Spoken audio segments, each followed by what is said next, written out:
As the name suggests, the term center line refers to a line about as wide as a boxing glove drawn down the center of your fighting stance.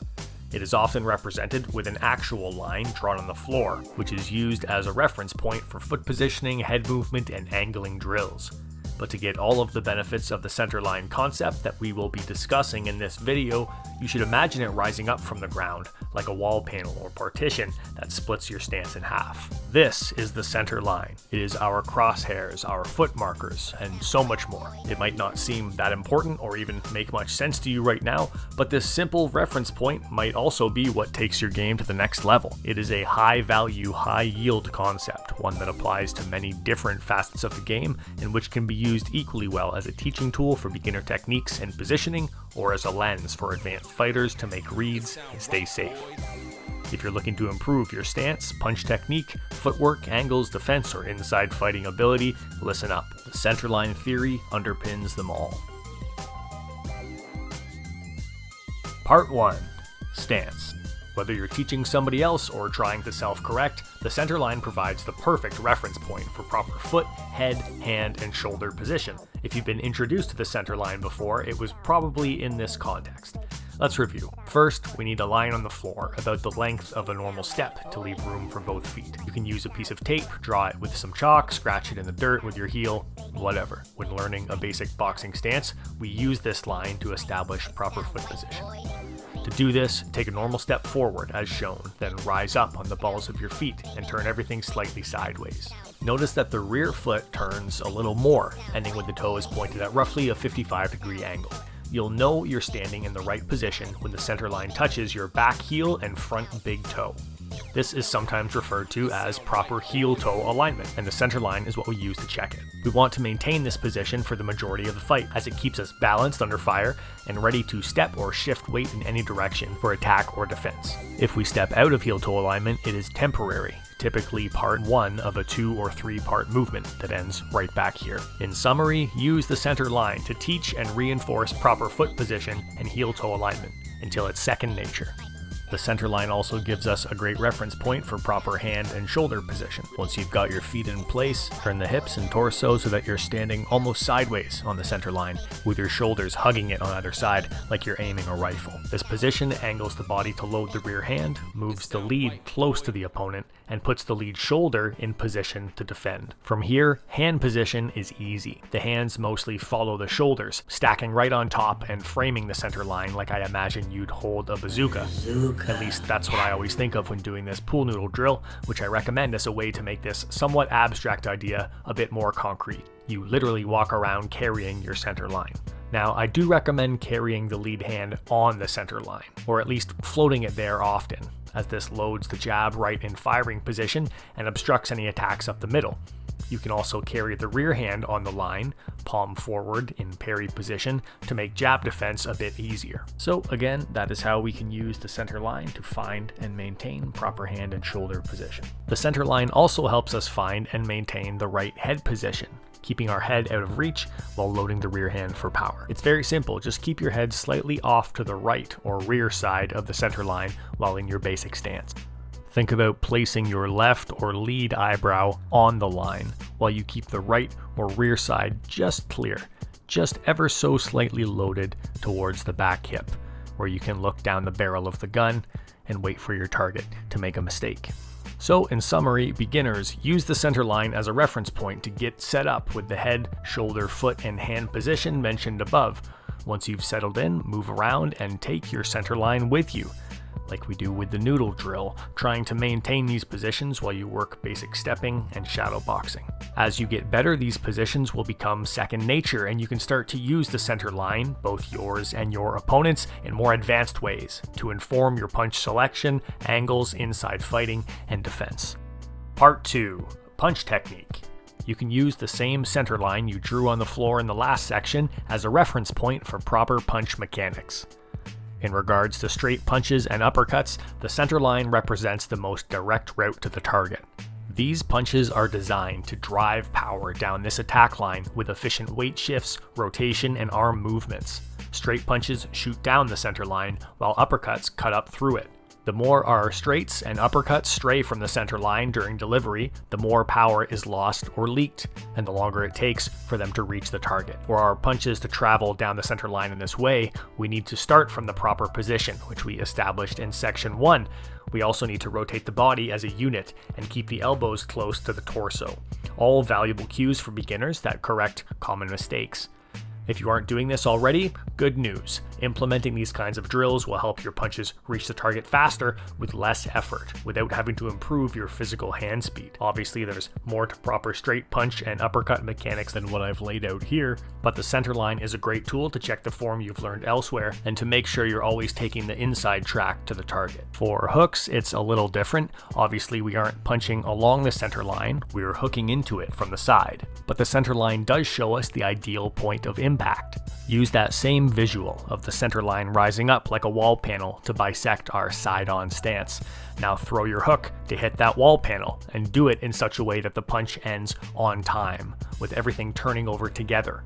Hip, torso, shoulder, and arm, torquing at full power right as your fist hits the partition.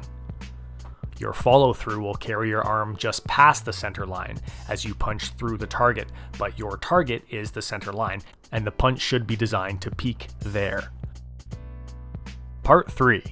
Punch selection. The center line concept also simplifies the complicated question of punch selection. Even if you acknowledge the value of later setup punches, how do you know when to use them in place of power shots? Is there some kind of general rule? Well, no. Rule is probably too strong of a term, but how about a helpful guideline? Is there one of those? There is, and it's super simple. If the opponent is on your center line and they're in range of your attacks, you can throw power punches at your discretion. If they're not in range, not on your center line, or you've lost your foot position, hold off, or use lighter setup punches and controls to fight your way into a better position. Why is this generally a good practice? Because as discussed in our previous section on punch delivery, your punches hit harder and take less time to reach the target when traveling down the center line. Of course, you can still hit people who aren't perfectly lined up in front of you, even if your stance isn't set on the center line, but you won't be able to do it with optimal mechanics, so you'll probably have to over-rotate, smother the shot, or settle for more of an arm punch. Rather than wasting energy and throwing ourselves further out of position by trying to hit hard in these conditions, it's often better to use lighter setup shots. Not only do they break your punching rhythm, score, and potentially force opponents to commit to big defenses that leave them open, but they also buy you time to orient your center line. While the opponent is busy dealing with that threat, you step into position, setting up your stance on the center line and pointing your crosshairs at the opponent. In doing so, you set up for a power shot that's much harder, much more efficient, and has a much higher chance of landing. In summary, you hit hardest when punching on your center line, and the same is true of the opponent. Your ultimate footwork goal is to step or angle into a position where your center line is on target, but the opponent's is not.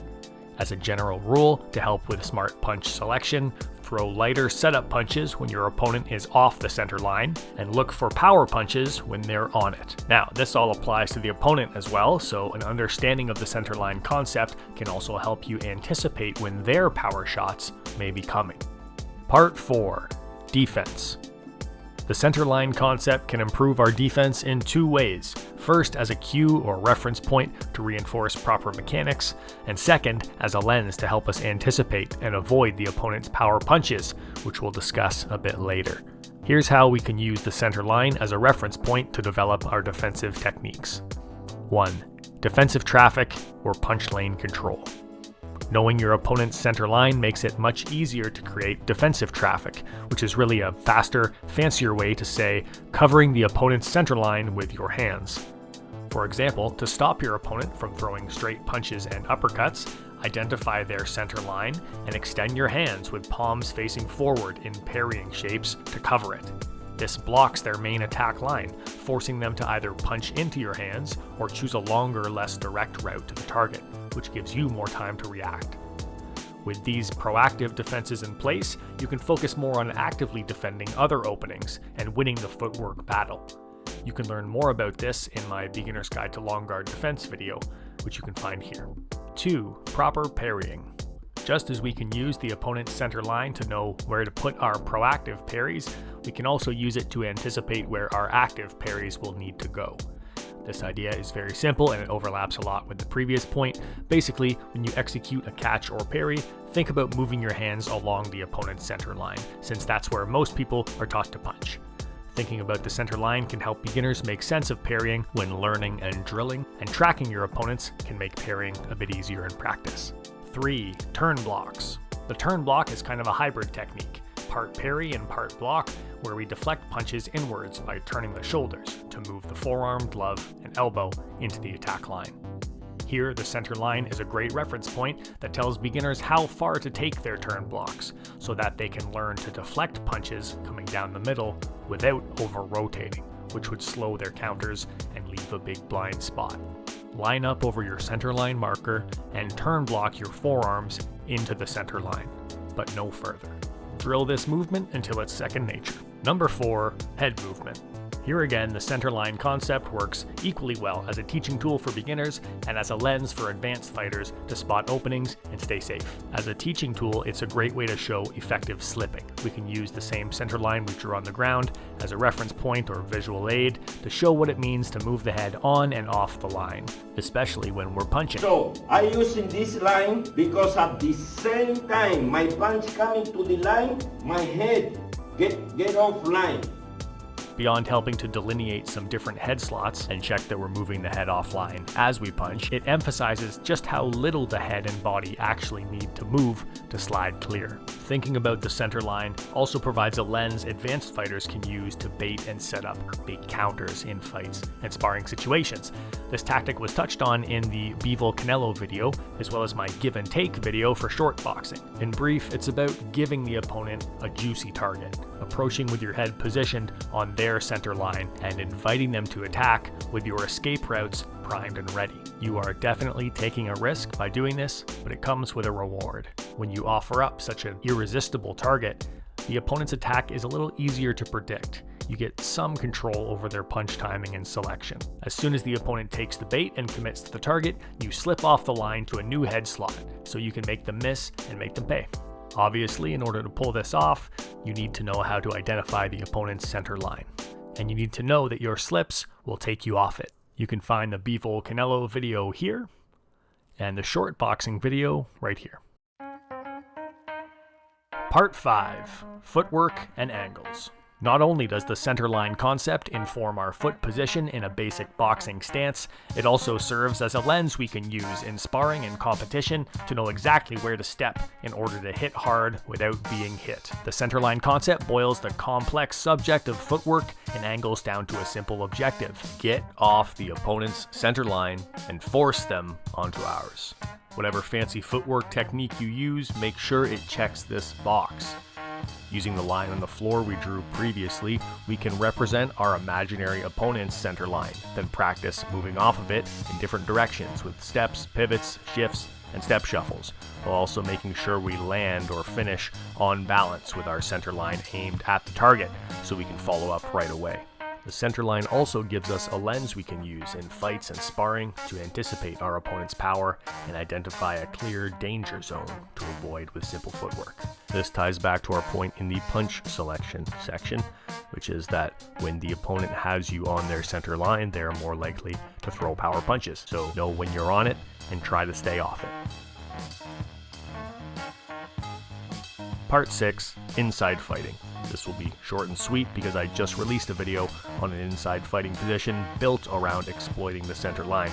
But I will say this, it is all about getting close, right on top of the opponent, slightly off to the side, and facing in, where you can drive your center line into them while keeping off of theirs. And this isn't the only technique where that's the case. Suffice to say, most of your time on the inside will be spent trying to knock, shove, or turn your opponent out of their center line alignment and trying to move them onto yours. That's all for now. I encourage you to draw yourself a center line and work some of the drills I've described. And if you do, let me know how it goes down in the comments. Thanks for watching, and until next time, stay safe, study hard, and train smart.